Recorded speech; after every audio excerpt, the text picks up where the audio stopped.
Hello and welcome to Byline Radio, and this is What the Papers Don't Say with me, Adrian Goldberg. Today, Boris Johnson and Russian interference with British politics. Was he complicit or just ignorant? To answer that question, I'll be joined by Byline Times editor Hardeep Matharu, and as the Prime Minister rushes off to embrace another repugnant regime in Saudi Arabia, what lessons has he learned? We'll be joined later by Asad Rehman, who is the director of War on Want. As always, though, we want you to join in with us as well. If you've got a contribution to make to the debate, or if our discussion prompts you to ask a question, or just request microphone access, and we will let you on. This is Byline Radio, and if you're new to this, well, let me just explain that we are funded by ordinary people like you, not by oligarchs or wealthy proprietors. So to support us, please take out a subscription to the Byline Times. In return for your hard-earned cash, you'll get a wonderful monthly newspaper edited by our next guest, Hardeep. You'll also be helping to support Byline TV, the Byline Times podcast, and our news-breaking website, bylinetimes.com. So head over to bylinetimes.com to find out details of subscriptions and membership, and do support our work if you possibly can by taking out a Byline Times subscription. Let's speak then with Hardeep Matharu. And Hardeep, I want to talk a lot about Boris Johnson and Russia. Firstly, though, breaking news story in the last few hours, Nazanin Zaghari-Ratcliffe released from Iran and back on her way to the UK. Yes, hello Adrian, and hello everyone listening. Yes, we start with some rare good news, Adrian, which is really, really good to hear. So Nazanin is believed to be back on her way to Britain. Her MP has said that she won't have total peace of mind until she's back home in London, but she is believed to be en route. And really, really is a great bit of news. I mean, her family and herself have been through an absolutely awful ordeal. She's been detained in Iran. I think what we really need to see now is a proper investigation into what has happened along the way. We know that our current Prime Minister, as Foreign Secretary Boris Johnson, made some comments which, obviously impacted her detainment. I think her whole experience needs to be looked at. And I would like to think that it would be a chance for us to assess our relationships and our partnerships with countries like Iran and others. And on an interesting side note, Boris Johnson is heading to Saudi Arabia today. So we'll see whether that actually happens, but really great news. Yeah, absolutely. And it should be made clear as well that another person who had been kept by the Iranian authorities, a lady called Anousheh Ashouri, has also been released by Iran. At stake, officially at least anyway, was this hundreds of millions of pounds which Iran said that Britain owed, dating back to the Shah of Iran's time, prior to the revolution in Iran. There was some suggestion that Britain's ability to pay that debt, which the Foreign Secretary Liz Truss admitted was a debt owed by Britain, some suggestion that US-led sanctions had prevented the repayment of that, and also that the United States was unwilling to allow Britain to have its prisoners released before US prisoners were released. I'm not sure what's gone on behind the scenes to ensure both of those obstacles to be overcome, but overcome they have been, and these two captives are now freed, which is great news. Exactly. And it is so rare to have a bit of good news. I think it's fantastic.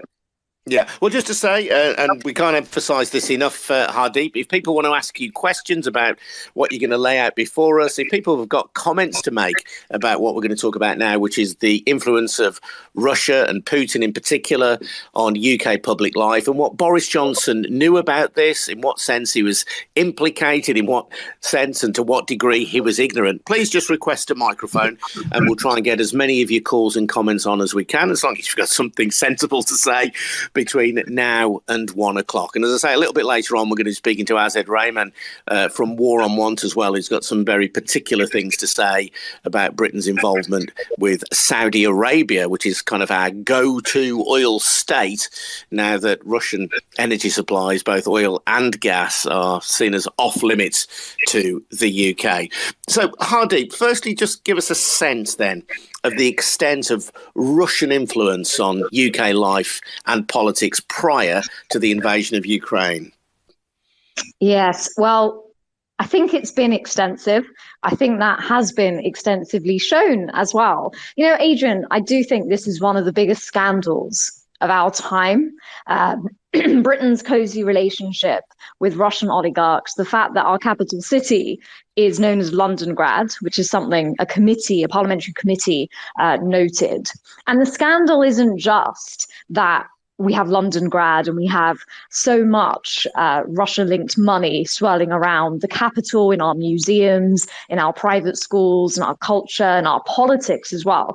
It's not that in itself is a problem and scandalous, but it's what has happened to cover up or to turn a blind eye to the repercussions of that. You know, Britain is arguably now so compromised by the fact that its wealth is linked to Russia and people connected to the Putin regime, and also that it's not done anything about that and the signals that will have sent to Putin. So as Peter Jukes, our executive editor on Byline Times, and journalists like Carol Cadwallader, you know, there have been documenting for a number of years that there are sort of interesting and potentially problematic relationships, especially in terms of money and property and potential political influence around members of the British political class, media class, and Russians. And it's not just all Russians, it's people who have direct links or have had direct links to the Putin regime. So we had all of that. You know, this was all being investigated. The other thing that was also going on at the same time is we had, you know, some MPs were sort of saying, look, there is a lot of Russian influence in British politics. It does need to be looked at. And they were sort of lone voices that, you know, nothing really came of that, but that was going on. And then we had two parliamentary committees, both chaired by Conservative MPs. It was the Digital Culture, Media and Sport Committee and the Intelligence and Security Committee. And both of them, they looked at two different things. The first one looked at fake news and disinformation. And the second one looked into directly Russian influence in British politics. And both of them found credible evidence that suggested that there had been interference, not only in referendums in this country and elsewhere, but also raised these points about Londongrad and wealth in the city. And both of them suggested that, you know, this was in further inquiry was needed. What's really interesting about the Russia report was it was suppressed by Boris Johnson ahead of the last general election. And it specifically said, you know, the capital city is known as Londongrad, and there are several instances of influence we can point to.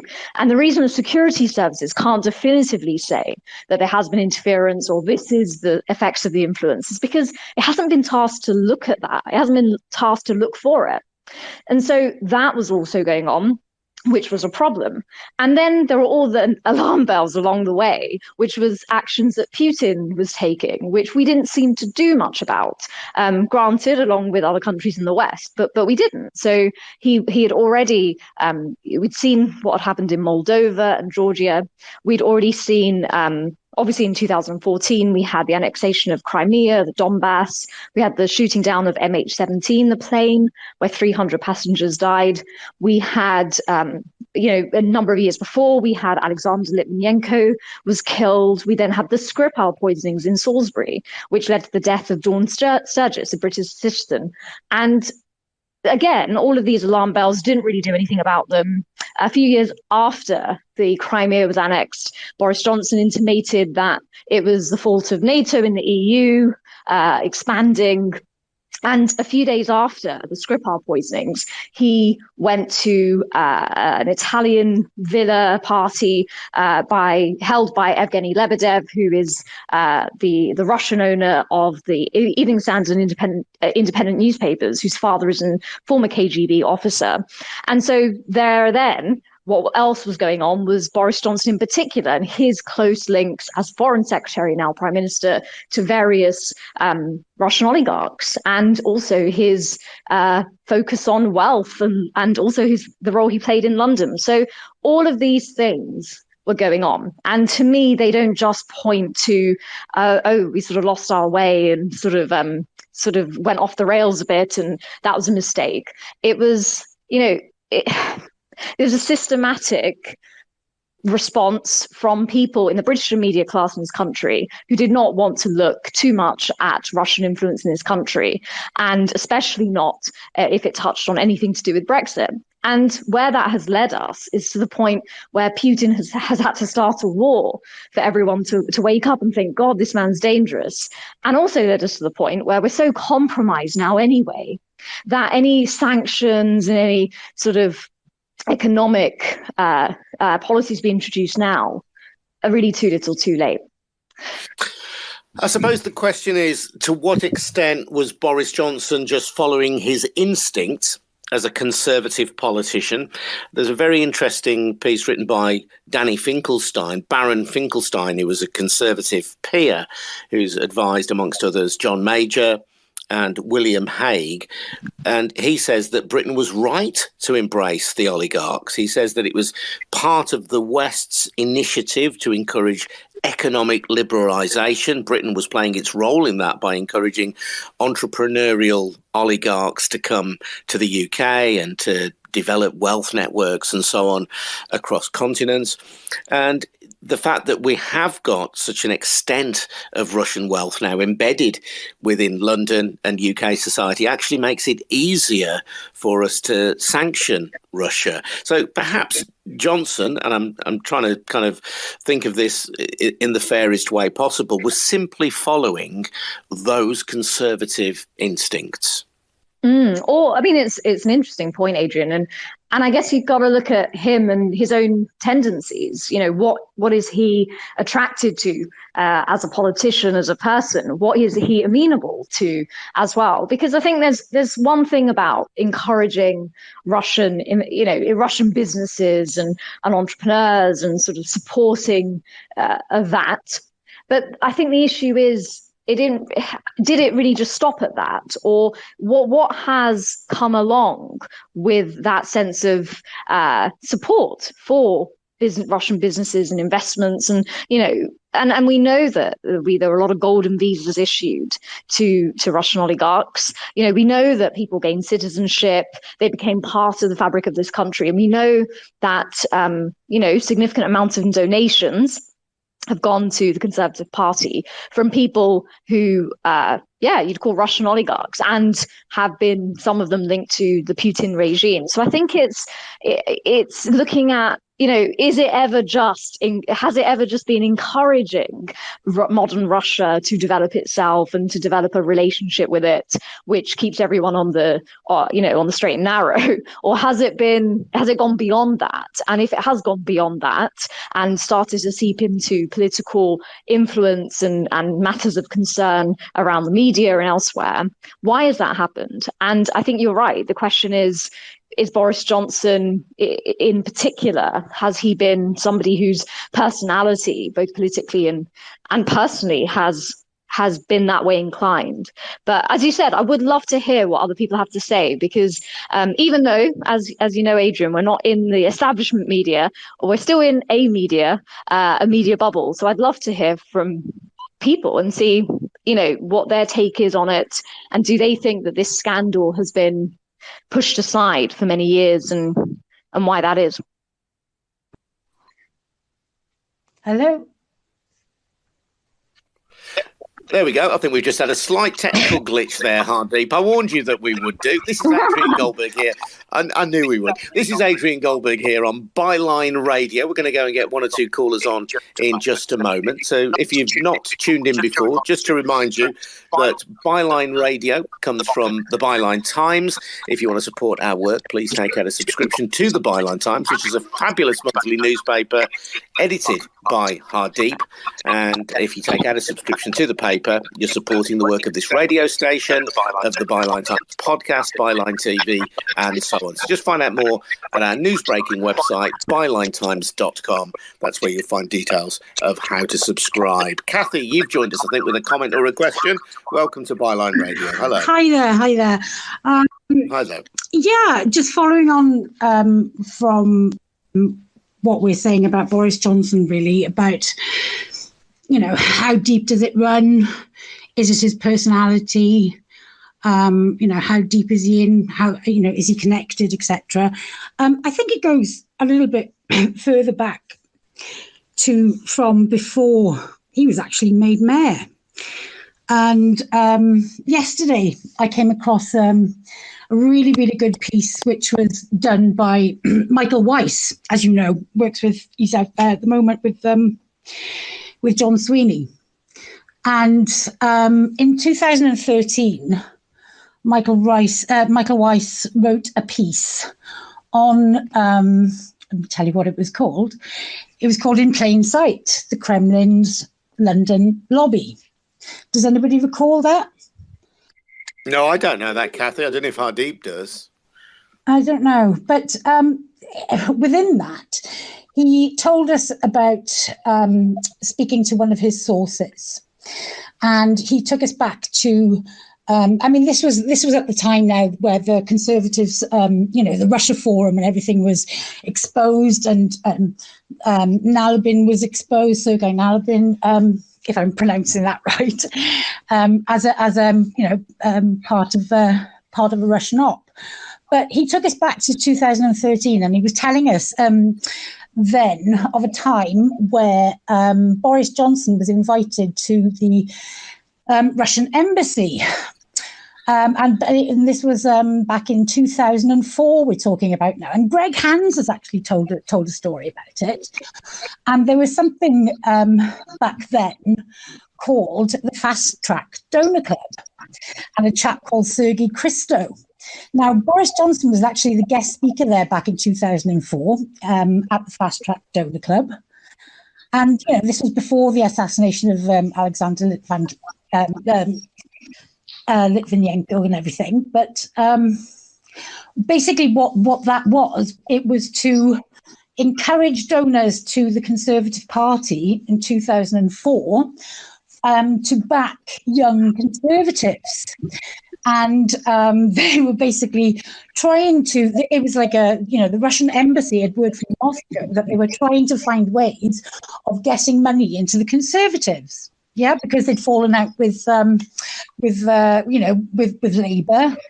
and all of that kind of thing. So I think it really does stretch back to those times. There's a long history there, long history with his dad. Long history, his family are from there, you know what I mean? So, Yeah. Well, Kathy, let me bring Hardeep back in. There's two things there, Hardeep.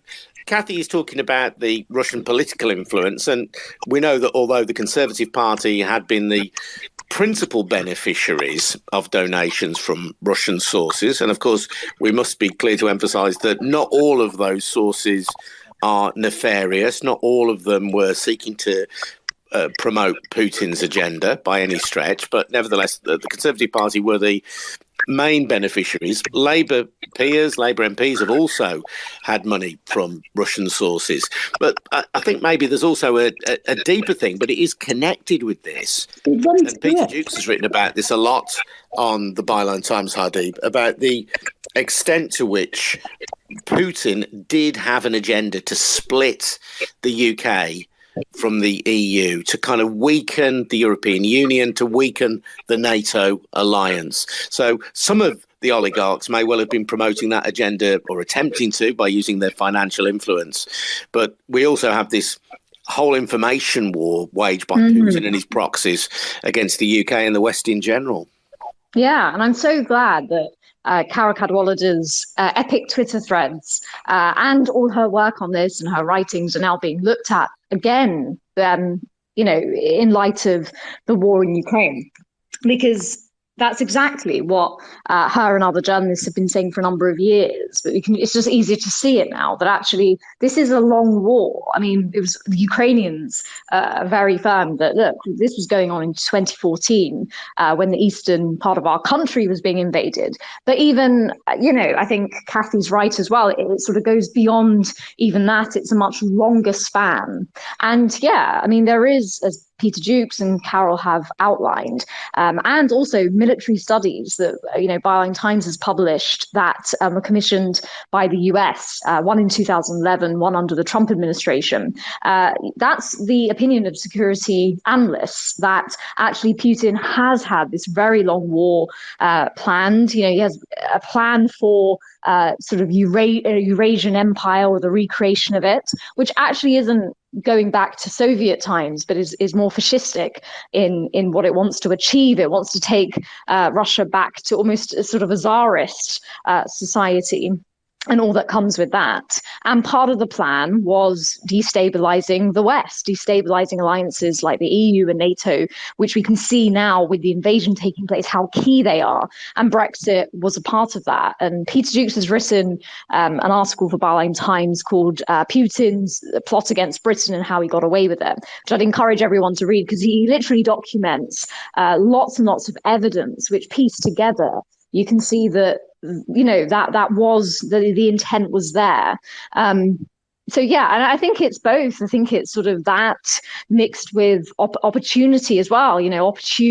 Opportunism from certain Russian oligarchs and the City of London. How's it been built into the city it is, with lots and lots of money pouring in. So I think all of that is in the mix. But I think it's the nexus between people who've been in positions of power, what decisions they've made and why they've made them, and how has that propped up, otherwise, in not so many words, ultimately a regime which is now murdering thousands of people.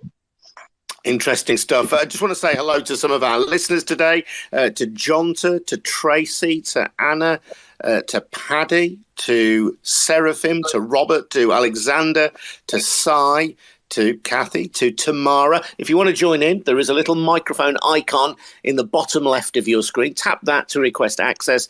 And if you've got a reasonable comment to make or a question to make, we'll let you on and you can ask Hardeep. We're also going to be talking before too long about Britain's embrace of Saudi Arabia now that Russian oil and gas is off limits. Hardeep, one name that has cropped up frequently in recent days has been that of Evgeny Lebedev, the newspaper proprietor, the son of a KGB agent, though, of course, none of us would like to be judged by what our parents did or what our parents are.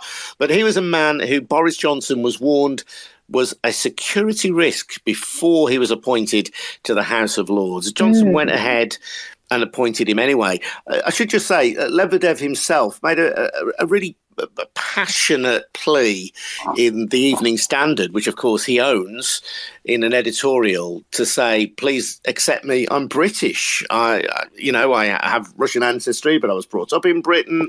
He's proud of his social campaigns. He says, I may have a Russian name, but that makes me no less committed or a proud British citizen than anyone else in this country. Being Russian does not automatically make one an enemy of the state, and it's crucial we don't descend into Russophobia like any other phobia, bigotry or discrimination. So he does make a pretty stout and robust defence of himself, but the relationship with Lebedev is one of those which people have pointed to as a potential point of weakness for Boris Johnson.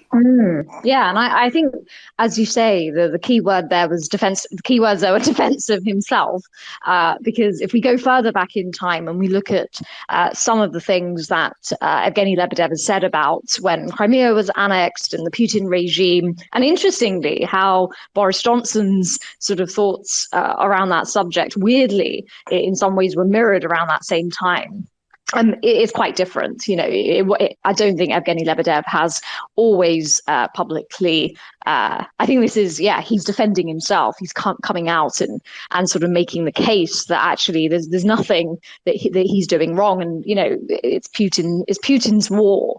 But again, the connections or the relationships between the Lebedevs and Putin have been documented, and Boris Johnson and Evgeny Lebedev are very close friends. That friendship has developed over a number of years since Johnson was mayor of London. Lots of letters that Byline Times obtained from that time show that these men have a really friendly, easygoing relationship, always having, lunches during that period, supporting each other on various projects, whether that's sort of Russian and Ukrainian festivals being held in London or publicity for Rough Sleeping in the Evening Standard and independent newspapers. That's been going on. We know that Johnson has been at parties in Italy where Alexander Lebedev has been present, Evgeny's father. And then, of course, we got this peerage. And John Sweeney was the first one for Byline Times to report this a few years ago, that actually the security services had raised concerns, and following a meeting between Johnson and Lebedev, that was kind of overridden and Johnson gave him the peerage. It was really interesting because the other day in the newsroom, we were sort of, one of my reporters said, well, he's never voted in the House of Lords. He's never turned up or voted at all, Lord Lebedev. And I sort of made the point, well, he was never. Maybe he was never going to. Maybe that's the point. Maybe giving him a peerage wasn't really about making him a member of the upper chamber of the legislature. Maybe it was a signal of his status, not only in this country, but the status he could command back in Russia, where, I'm sure people would have noticed that this very prominent media baron has now been elevated to a lordship based on his very close relationship with Johnson. So I think that's very interesting. Whether it was ever about Lebedev voting in the House of Lords, I really doubt it. I think it was more about the status he had elevated himself to in the eyes of the Russians in Britain. Baron Lebedev of Siberia, as he likes to model himself on various occasions, which really does, in light of what's happened now in Ukraine, have a horrible, grim irony about it. In terms of Boris Johnson's complicity or awareness in terms of Russian involvement, though, I personally, Hardeep, would really go back. I mean, these things are all interconnected, aren't they? They're all pieces of a jigsaw, and we don't have, perhaps, all of the pieces yet, and that perhaps goes to the heart of your argument about why we need an inquiry into this. But there is such a whiff around the delayed publication of the Russia report, and the fact that Johnson was responsible for delaying its publication, for giving what other former ministers said were entirely bogus reasons for the delay in publication. The fact that it was apparently on the grounds of national security so heavily redacted, and its lack of it pointing to the lack of official curiosity around what happened with regard to the EU referendum and possible Russian interference. Yeah, it's really telling, isn't it, Adrian, that he actually did suppress it. That's telling in itself that there must have been something in it that concerned him or made him think would appear in a negative light to the public or otherwise, to, the media or other politicians. That meant that he didn't want it out there before the 2019 elections. So that in itself is interesting. It points to Johnson himself knowing that the conclusion in that report, as you say, that the security services have not really looked into Russian interference because no one has said to them it's a priority, even though there's all this evidence swimming around us that Russian influence is a problem. That is really significant. And, just there are so many things that have happened under Boris Johnson's watch. I mean, it's hard to, even the Partygate stuff seems like years and years ago because there have been so many things that have been scandalous. But, just zooming out, the fact that he was suppressing a parliamentary report, the Prime Minister using his executive power, said, I don't want this published. I don't want what's in it to be revealed. And it was still, still redacted. So we still haven't seen all of it. that's beggars belief that was going on. And it's really interesting to hear Johnson now. I mean, I think he gave a speech saying just yesterday, saying we, the West, we really failed. We didn't realize how much of a threat Putin was. It's just so hard to hear him say these things. It's so hollow when you've got things like the Russia report being suppressed, and that was down to him directly. I mentioned this earlier. I mentioned earlier this article in the Times by Baron Finkelstein, by Danny Finkelstein. And I mean, the narrative that the Byline Times has put forward around Johnson and around Russia is one that is vigorously contested by Finkelstein. And it's interesting that such a senior Conservative Party grandee has come out and said these things, rather than, as he might have done, saying, maybe there were some things that we didn't realise at the time and that perhaps we didn't fully understand, but now we need to investigate. I think that would be an honourable and a reasonable thing to do. I'm not saying that Danny Finkelstein is dishonourable, by the way, but you could understand how somebody might acknowledge that they hadn't quite grasped this story, because it is such a big one and there are so many strands to it. But Finkelstein stands counter to the narrative that we've been hearing on this. And I would urge people, albeit that the Times is behind a paywall, to go and have a look at his article if you can possibly find it, because it is quite interesting. But and essentially all the points that we've raised today, he rebuts. And here's just one short paragraph from his article. He says, as for the theory that Brexit was the result of Russian influence, it would help if there was actually any evidence that it was, rather than face the truth that it was brought about by, the British people. Now, I personally find that disingenuous, because the whole point not the whole point, but one of the key points of the Russia report is to identify the fact that this question could not be asked by the intelligence and security services. It was beyond their remit, because to have interfered, or it would have been seen as interference by the intelligence and security services had they investigated that. So there's a gap in understanding. There's a gap of evidence. Well, of course there is, because no one official has been authorised to investigate it. Yeah, and it's not, I don't think what's being advanced is by the counter to Finkelstein is, Russian influence was why the Brexit vote went the way it did. I don't think that is what's being advanced. I think what people are saying, journalists have been saying, is that there is evidence which suggests that it helped nudge the Leave vote further that way. Whether it was the definitive thing that ultimately swung the whole referendum is a different matter. But the thought of any influence or any interference in elections in another country, of course, that's going to have some effect on the eventual result. And I think this is the other point. Brexit and the role it has played within the Russian interference story.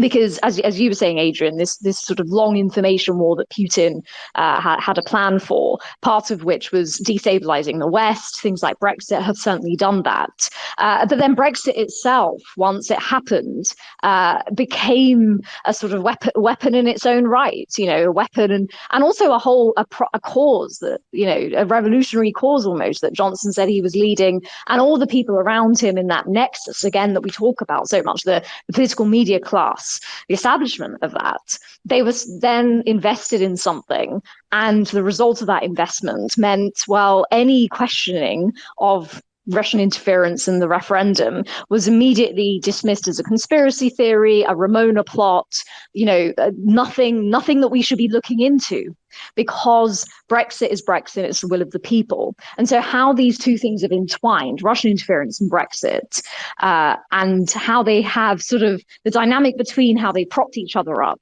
it really needs to be looked at. I also find this, this irony that Brexit was fought to some extent on a question of patriotism / nationalism. It was certainly fought on a basis of British sovereignty. Now, I would have thought that if you are somebody who describes yourself as a British patriot, if you are somebody who cares about our national sovereignty, and if that conjunction of beliefs leads you to support the idea of Brexit, which is an entirely reasonable view to take. If you hold that view, then surely it is really important to you that this country, that the United Kingdom, should have democratic elections free of interference from any other country. You would think that the Brexiteers would be up at the ramparts saying, we want to know. If it's this is what they care about, is Britain standing alone and Britain standing free and independent, whichever way the referendum vote went, and whichever side of that argument you stood on, you should be demanding the truth of this story. Yeah, and you're absolutely right, Adrian. And sovereignty isn't just, British sovereignty. And of course, it's about our elections being free and fair and not having interference. But it's also about having a British politics which doesn't have influence in it from other countries, whether they mean you well or otherwise. That is also at the heart of Britain being sovereign, about its political system being sovereign to the people, and that's the biggest. But I think that point you make about, if they really were patriotic, the Brexiters would be demanding for this issue to be looked into. Because British, sovereignty and being a sovereign nation and self-rule is so much at the heart of Britain. But yet we know, and this is what you'll be coming on to, that Boris Johnson is going to Saudi Arabia today. There are other partnerships and relationships that exist between Britain and other, questionable regimes around the world. They still do. That's been going on for years. So this notion that Britain has always been this great power that stands alone, or does it stand alone when it's swimming in Russian money, going to questionable regimes to beg for oil, and sort of has very little influence to actually achieve anything in terms of Ukraine? We're not part of the EU, we're part of NATO, but what gravitas does it have? What greatness is it sort of putting out into the world? I think that's all a myth, actually. And to even entertain the possibility that Russian interference or influence could have affected things like Brexit, and there's a lot of Russian influence swimming at the heart of our politics. I think it exposes that lie. We'll talk about Saudi Arabia in a minute, Hardeep, and welcome your thoughts, your comments, your questions as well. If you do want to join in our conversation, if you've got something to add, if you've got a thought that we haven't expressed, or if you've got a question that you want to ask, by all means, do get in touch. In the bottom left hand of your screen, you'll see a little microphone. You tap on that to request access. And, if I like the cut of your jib, I might just let you on. Seriously, we're here till 1 o'clock, so we're very keen and very happy to take your calls and your comments and your questions. Just a reminder that you're listening to Byline Radio, and you may be listening to this a little later on as well via the Byline Times podcast. So if you do want to join in on the podcast, that's obviously not possible, but you can leave us a comment on Twitter at Byline Times Pod. But if you're listening to us live on Byline Radio, then you can join in. But as I say, you might be listening on the podcast as well. Either way, we hope you're enjoying it. And just to remind you that this is all funded by subscriptions to the Byline Times. Hardeep edits a brilliant monthly newspaper, a good old-fashioned traditional inky newspaper called the Byline Times, which brings together some of the best articles from our website, bylinetimes.com, and some additional material that you can't find online. And if you do take out a subscription or a membership to the Byline Times, you're helping to support Byline Radio, the Byline Times podcast, Byline TV, and that news breaking website as well. So just go to bylinetimes.com to find out how you can subscribe and keep us all in useful employment. Thank you very much indeed. We are an independent news source.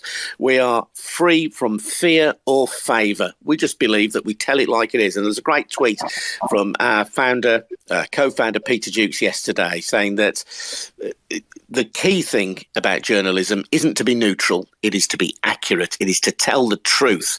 And whether you agree with us or whether you don't, and sometimes you will and sometimes you won't on Byline Times, that's what we stand on, a commitment to truth and telling it like it is. Let's speak to... Asad's joined us now. Excellent. Delighted to say that. Asad Rehman. Hello, Asad. Hello. How you doing? Well, he would have joined us if I'd clicked his button properly. So. Asad, hello. You all right? I am indeed. Oh, good, delighted. Is it Asad? Do I pronounce it right? Fine. Asad Rehman, yeah. Nice to speak. Asad Rehman, from the Director of War on Want. And we've been talking about Britain's embrace of Putin, Assad, now the embrace of Mohammed bin Salman and Saudi Arabia, a country which only a few days ago we learned had gone on a state-sanctioned killing spree. 81 people executed. Absolutely. And I think, as Hardeep was just saying, look, when we look at the question of sovereignty and interference in other countries, UK's role has been pretty dire and bloody all around the world, whether it's been taking part in overthrowing of democratically elected governments such as Mossadegh in Iran, or supporting dictators like Pinochet, or even South African apartheid. And of course, it's now been brought into it right in front of us because our Prime Minister is jetting off to Saudi Arabia. And he said, we face a new reality. We have to confront together with our allies.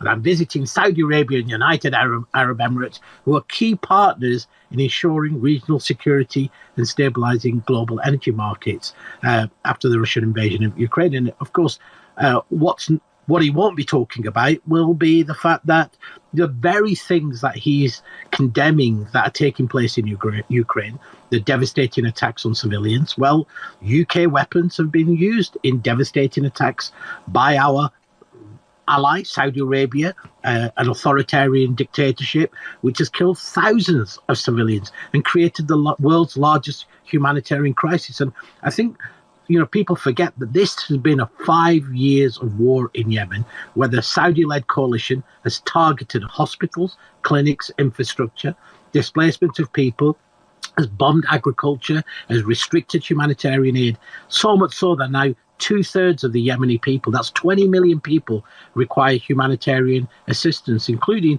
2.5 million children under 5. We've got 5 million people on the brink of starvation in Yemen, 4 million people displaced, and every 9 minutes a child is dying as a result of that conflict. And we are not just appeasing and aligning with that regime, but we're actually arming that regime. We sell arms to Saudi Arabia to the tune of 20 billion. And it's interesting, right? When you see this conversation, for example, about Ukraine and no-fly zones and the role of the Russian Air Force,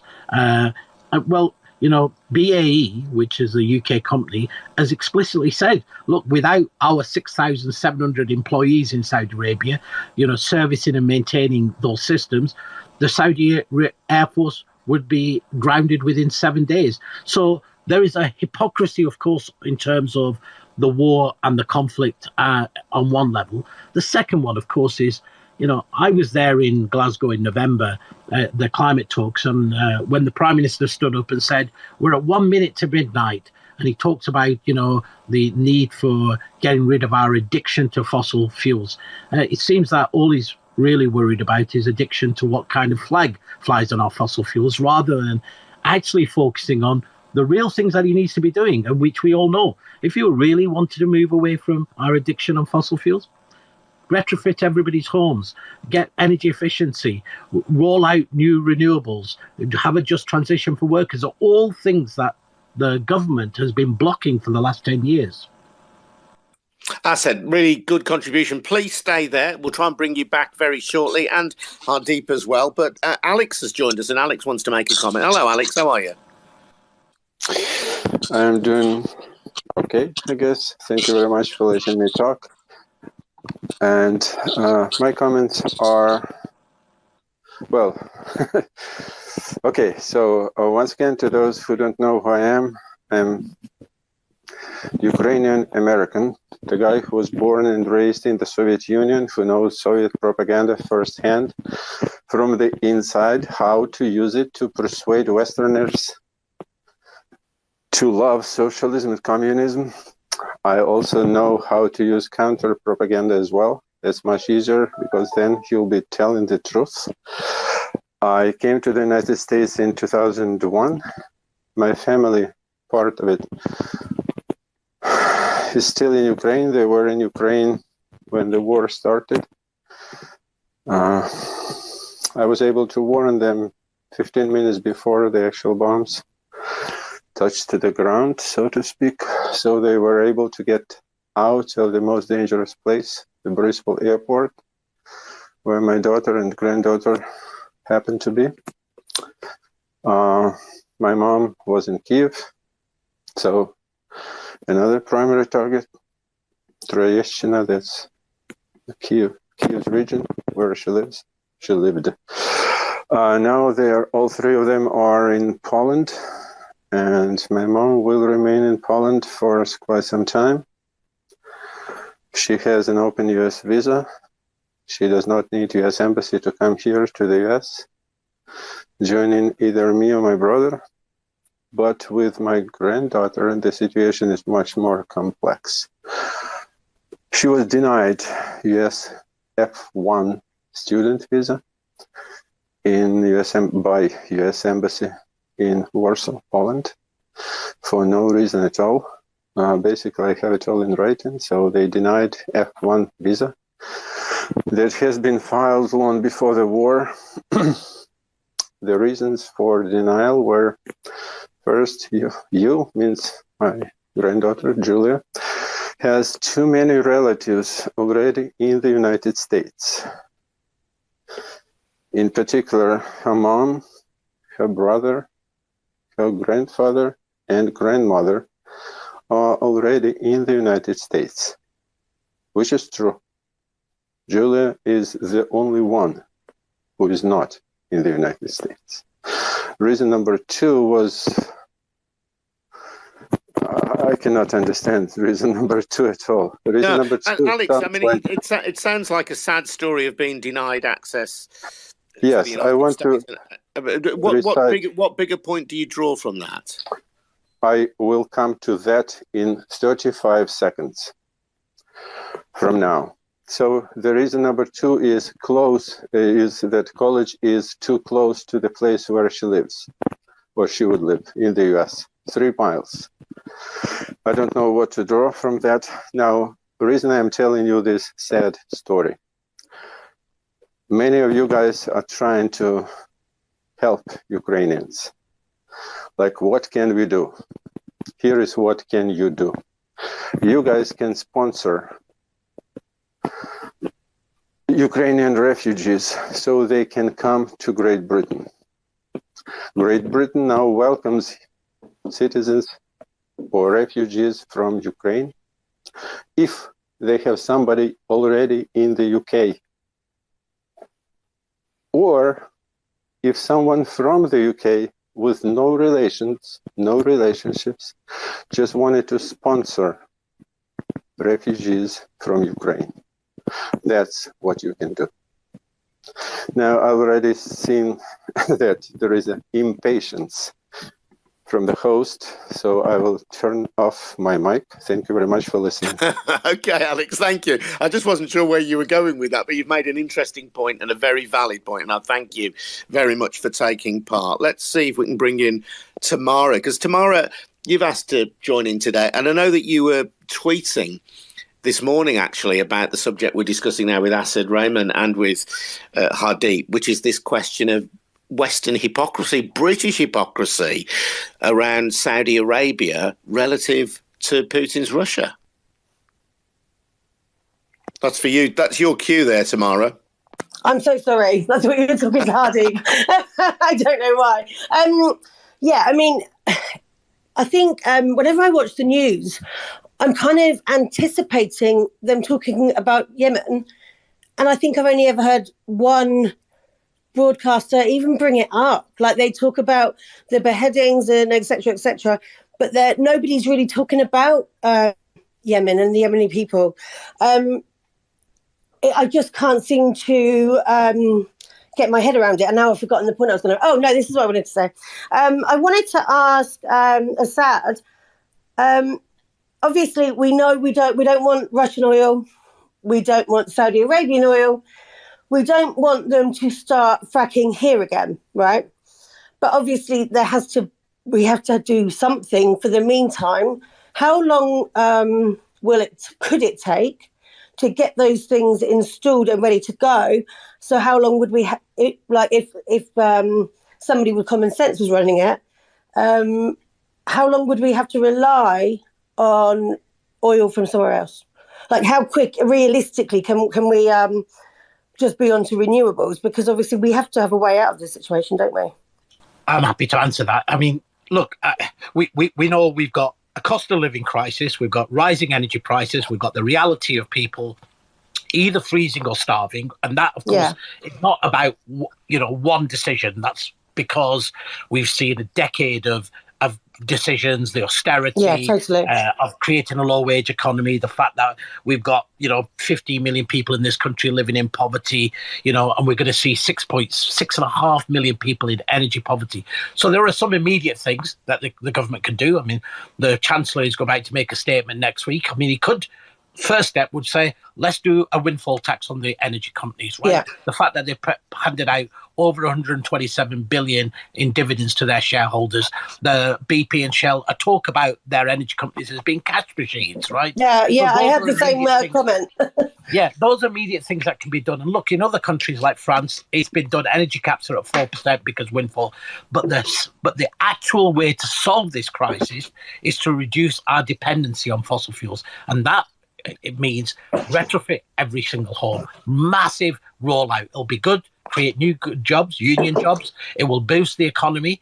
And, of course, it cuts our emissions.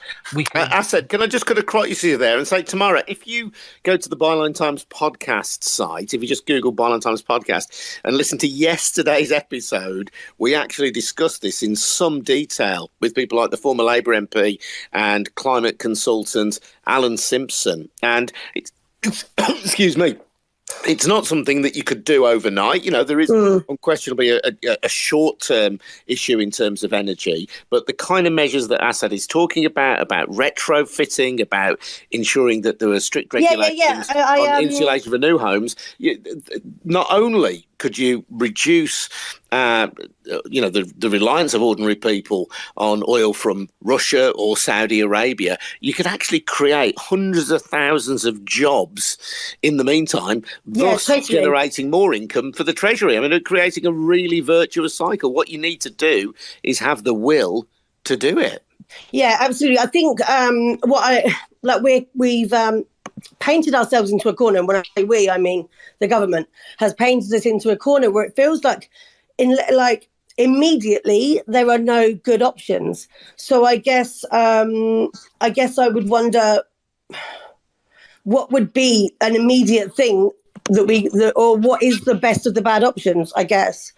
Yeah, well, I mean, we do have an immediate crisis, not least because we've allowed the situation for many years. And in fairness to Asad, although he's answered that very well, he isn't, an energy expert. So, but have a listen to yesterday's podcast, though, of this programme, because a lot of the questions that you raised were addressed in that, and how we can wean ourselves off fossil fuels, and indeed why we must wean ourselves off fossil fuels. A really moving contribution from a 24-year-old woman. Yeah, no, I heard her. Yeah. I thought she was brilliant. It really, Claudia, wasn't it? Yeah, it really pulled at my heartstrings. I really felt for her. Yeah, let me ask Asad something as well. Thank you, Tamara. Really appreciate it. Asad, I just want to make clear, because you've been very eloquent in your criticism of Johnson's going to Saudi Arabia and seeking Saudi oil. Essentially, what I think you're saying is that what people are seeing in the UK on our television, what we are being rightfully appalled by in Ukraine with the attack by Russia, is almost exactly mirrored by what Saudi Arabia is doing and has been doing for many, many months in Yemen. It's the same thing, apart from the fact that one group of repugnant authoritarian killers are our mates, and another group of repugnant authoritarian killers are perceived as not being our mates. Absolutely, and it's on every single level. If you want to talk about the oligarchs, washing their money in the laundromat of London. Well, look at who are the oligarchs. Yes, there are Russian oligarchs, but there are also Saudi oligarchs right here. If you wanted to say, if you took that action against Chelsea and Abramovich, why not against Newcastle and the fact that it's owned by the Saudi government? We're seeing sports washing. It's the hypocrisy is incredible, right? And you're absolutely right. What we're seeing here is, and the reason why we are in this moment where actually international law, respect for international law is at its lowest, is because we have seen this government, including our own, use a different lens. They don't stand up for the universality of international law or humanitarian assistance or refugee protection. On any of these measures, we can already see, absolutely. If those are committed by allies, whether that's Israel, Morocco, Saudi Arabia, etc., then of course it's allowed. If it's committed by others, then we have a focus on them. Where actually what we need, and we need a foreign policy which is ethical, we need an energy policy which is absolutely committed to tackling the climate crisis and moving away from that. But actually we need a government that will stand up for human rights, both here and globally. We are fueling we are fueling those that back Putin to say, well, actually, see, the UK is hypocritical. Why is it talking about everything about the Putin regime when it's, glad handing the Saudi regime a day after it's just executed 81 people? I mean, it's incredible hypocrisy from the government. And Hardeep, from the perspective of Byline Times, given that our outlets function really as a check and as an antidote to mainstream media, it really is striking, isn't it? If we take Assad's premise at face value, and I think most people who've looked a little bit into the Saudi Arabia and Yemen situation would be willing to do so, the parallels are striking, yet the difference in coverage is astonishing. You could replace those pictures of ordinary Ukrainians sitting outside their tower blocks that have been bombed with pictures of ordinary Yemenis. I think that, but we don't. Sorry, go on. Yeah, we don't. And I think the other thing that's probably been at the forefront of a lot of our minds listening to this is that, why is that the case? Why is it the case that we seem to identify with, care more about, a European nation being invaded, but not one that's being, bombed further afield? Well, what is it about that distinction? Does one serve as someone one doesn't, as you were saying? I also think there's something, the other angle on all of this is, what does global Britain actually, what is global Britain in a post-Brexit world? As we talked about earlier, Brexit was all about parliamentary sovereignty, Britain, a beacon of democracy and freedom.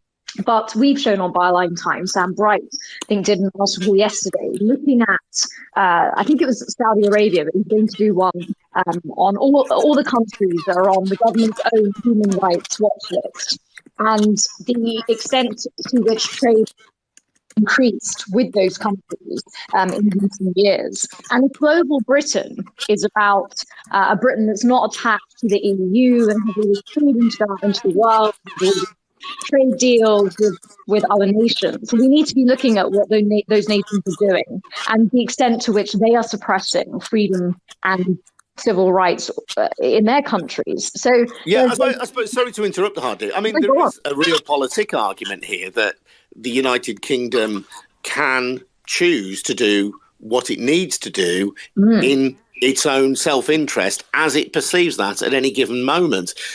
Some people might say that's an entirely legitimate thing to do, but if that is your global stance, that we will do whatever we need to do for us at that particular time, then why bother sanctioning Russian oligarchs? Why bother cutting off your nose to spite your face by denying yourself Russian oil and gas? And you say, no, we're taking a high-minded, principled approach here. Well, if you're going to take a high-minded, principled approach here, why not there? And if you take it here and not there, then you are de facto guilty of hypocrisy.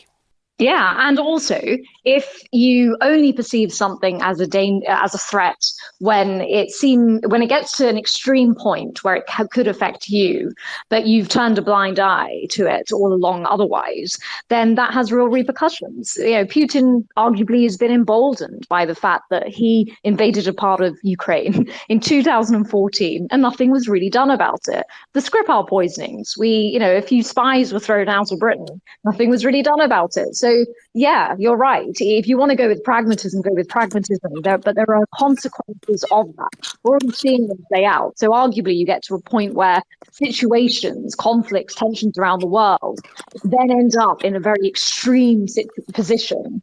And whatever you do, you're compromised, really. Hardeep, thank you so much for your time. It's been really good to chat with you. Thank you. Been really, really enjoyable. Oh, I nearly dropped my phone there. So. Thank but it's been great to have you on board. Thank you also to Asad from War on Want. Great to speak to you, Asad. I hope we speak to you again. A real pleasure. Thank you. Yeah, thank you. It's been a really fascinating hour. Thank you to everybody who's listened and taken part. This episode of Byline Radio will be available to listen again on the Byline Times podcast. Maybe this is how you are listening to it. If you are, please spread the word. We spend all the money that we get on putting out content, on putting out the good stuff via the bylinetimes.com, via the Byline Times newspaper. So please do some of the heavy lifting for us. Please spread the word via social media if you can, whether it's to do with Byline Radio, the Byline Times, the Byline Times podcast, the Byline TV. I'm sure I've left something out there. But, anything you can do to spread the word and share the message is really good. All we're concerned about as a journalistic enterprise is telling the truth. So support us if you can. Take out a subscription to the Byline Times. Go to bylinetimes.com to find out how. We'll be back again tomorrow. We're here now Monday to Friday at noon with What the Papers Don't Say. My name's Adrian Goldberg. Thank you to Asad Rehman. Thank you to Hardeep Matharu. And thank you for listening and taking part. Good luck. See you tomorrow. Cheers.